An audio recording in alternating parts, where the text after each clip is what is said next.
From Studio 3B in New York, here again is Jane Pauley.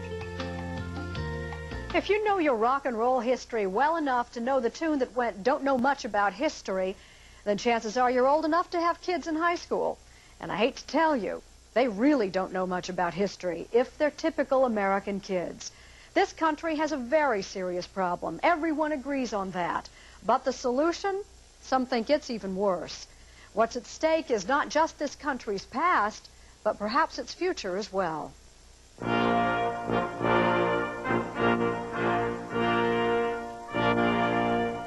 Those who cannot remember the past are condemned to repeat it.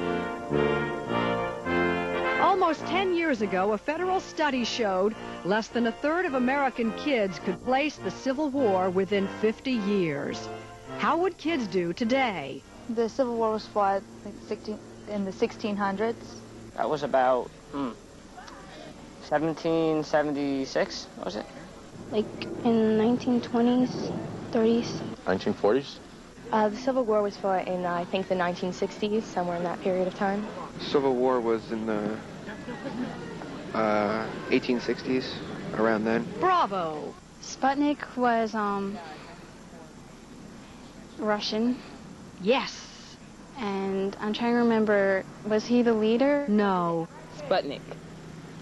Star Trek. American teenagers are failing history still. Shocked by how much a generation of American kids did not know, the Bush administration funded a $2 million project to draw up national history standards. 3 years later, here they are. To meet these standards, kids should not only know when the Civil War was, but the causes of the war, its effect on the American people, all the people, women, children, blacks, Native Americans.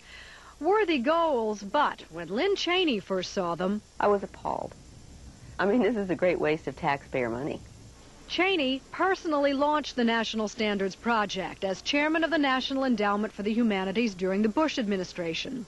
What the standards do is take a very grim and gloomy view of American history and American achievements. Here's what critics object to. Take the Cold War. They say the standards portray it not as a battle between freedom and dictatorship, but as a cynical chess game between morally equivalent superpowers.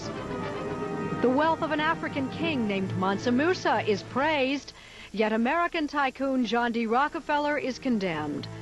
And the splendor of the art and architecture of the ancient Aztecs is discussed without mentioning a particular detail. They never mention the fact that the Aztecs practiced human sacrifice on a massive scale. On a good weekend, they might do 10,000 people in.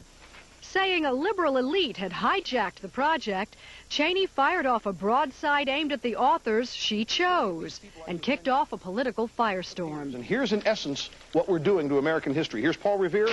He's gone. Here's George Washington as president. Look at all these pages in this book. He's gone. Now, conservatives like Rush Limbaugh have denounced the standards. Bob Dole used language generally reserved for terrorists and traitors. This is wrong, and it threatens us as surely as any foreign power ever has. I think we're talking about people who